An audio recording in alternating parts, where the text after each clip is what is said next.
Imagine you are a business owner. You have just won a $10 million contract with a client in Saudi Arabia. Your supplier is in Vietnam, your bank is back home in India, and everyone is excited. The deal is signed, the handshakes are done, and your bank issues a bank guarantee on your behalf. Everything looks perfect, but nobody asked one simple question: under whose rules does this guarantee actually operate? Nobody thought about it because nobody expected trouble.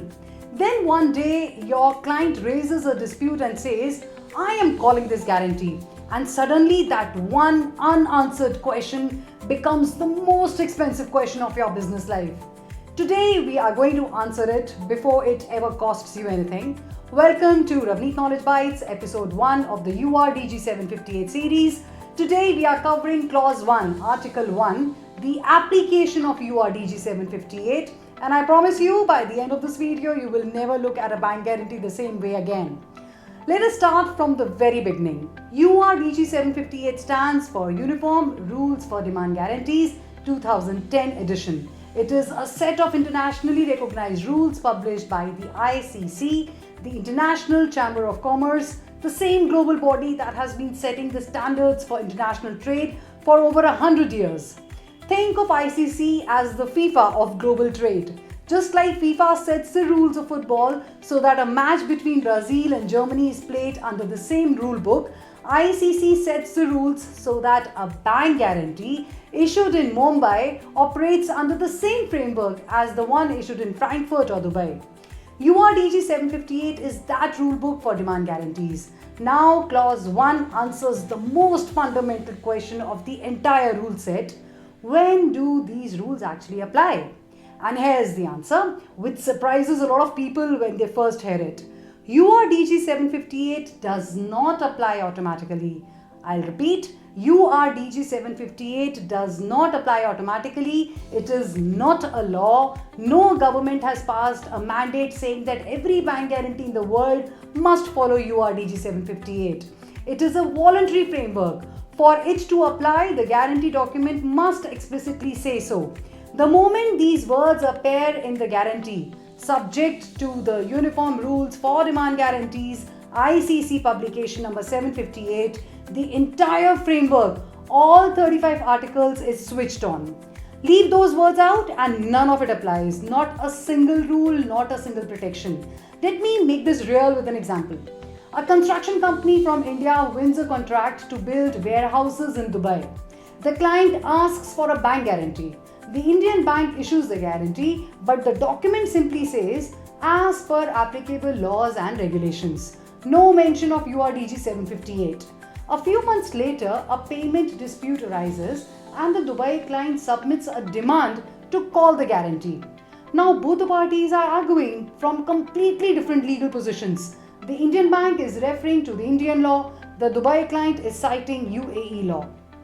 And nobody can agree on which standard applies, what documents are required, or what timeline must be followed. The case drags on for months and costs both sides a fortune in legal fees.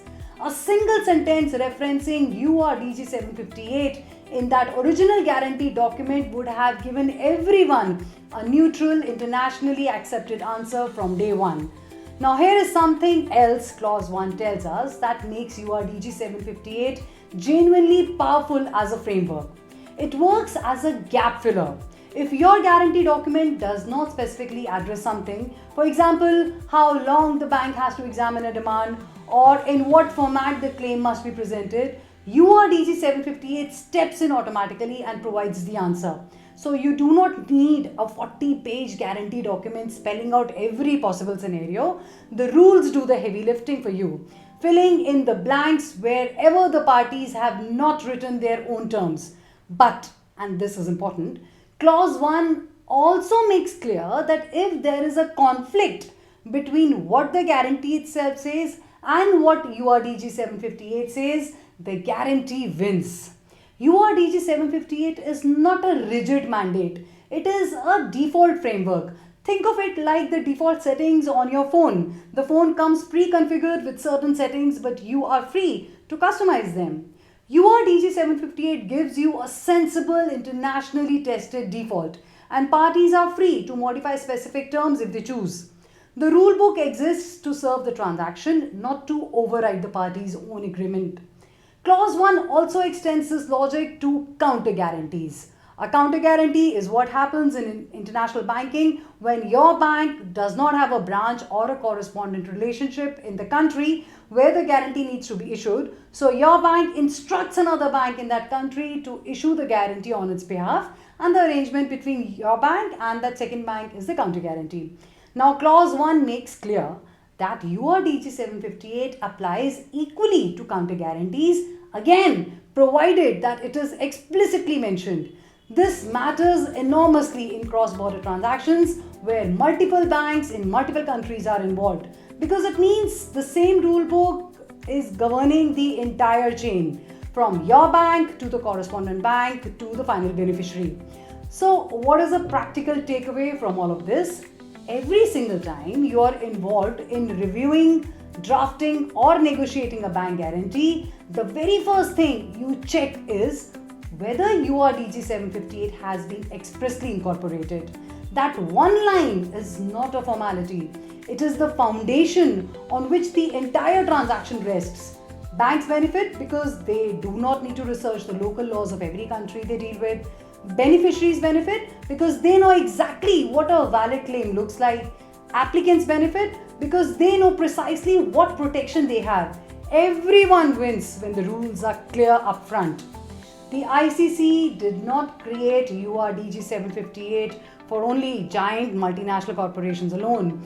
It was created for any business, anywhere in the world, that needs to give or receive a guarantee-backed commitment, whether that is a construction project, a trade contract, or a simple service agreement. And the door to that entire framework opens right here in Clause 1. In our next episode, we move to Clause 2, definitions, where URDG 758 builds the vocabulary of the entire rule set. Every single definition in Clause 2 has a direct impact on how every other clause is interpreted. So yes, if this episode gave you value, please like this video, subscribe to the channel Ravneet Knowledge Bites, visit the playlist The Trade Bites English, and do share it with your colleagues who work in trade finance or banking. Goodbye and see you in the next video. Thank you.